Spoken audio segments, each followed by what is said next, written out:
So there's so much talk about who is in contact with whom, who should be phoning whom, when people have last been in contact.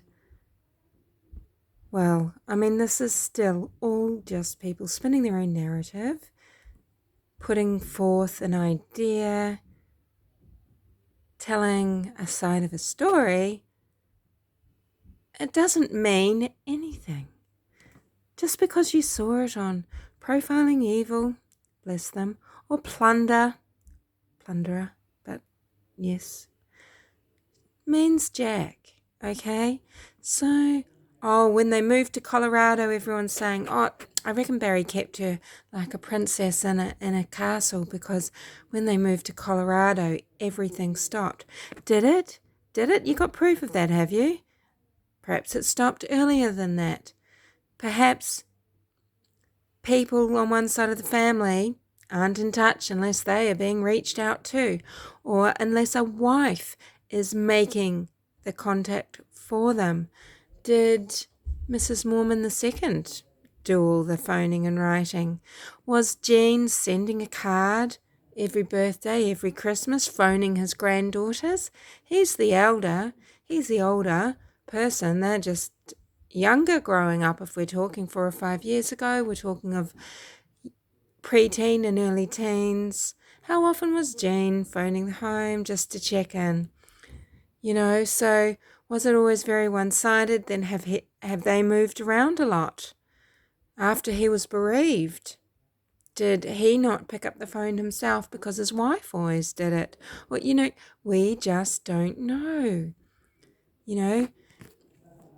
Andy Mormon, we don't know. Did he get it right about 6 p.m.? 6 p.m. sounds right. Well, maybe Barry just got it wrong at 9 p.m. But, you've got one of the gals, writing, I'm not marrying anyone unless they're like my daddy. And is this the kind of thing that people write about narcissistic parents, or is this cynical to see this kind of thing in Tylee Ryan and Harley Hardin and just see the same thing, At a certain age, there comes a time you just really got to hero worship that parent. Or, sometimes let's just have it at face value that sometimes daddy's girls love their fathers, or, daughters love their fathers. There's just so much that you don't know that you string together. We never heard from her again, and everyone's online saying, he just took her away to Colorado. She probably didn't want to go. Well, that might be the case.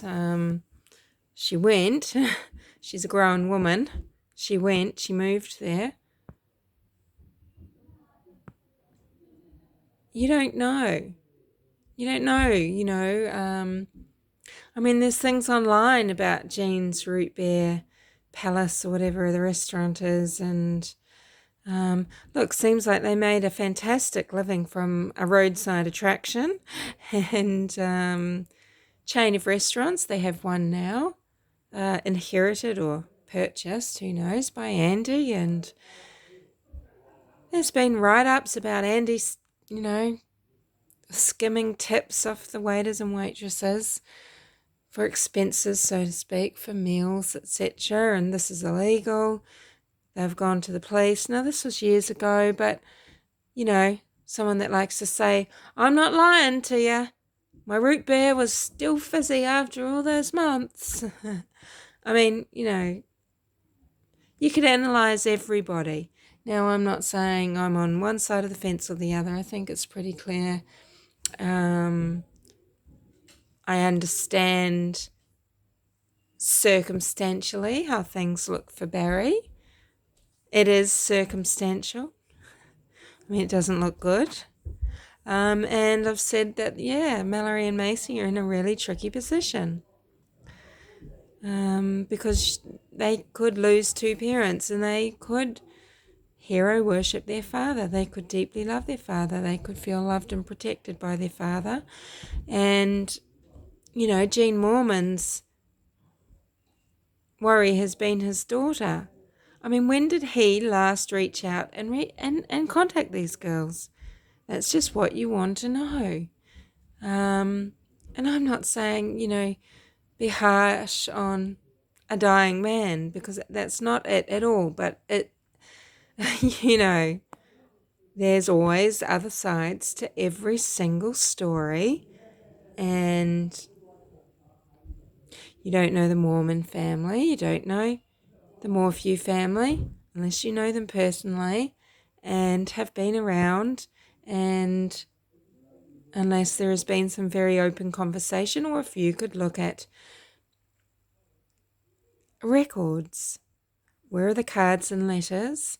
Where are the telephone calls showing that they went from the Mormon family home, or mobile phones to the girls? When did this all stop?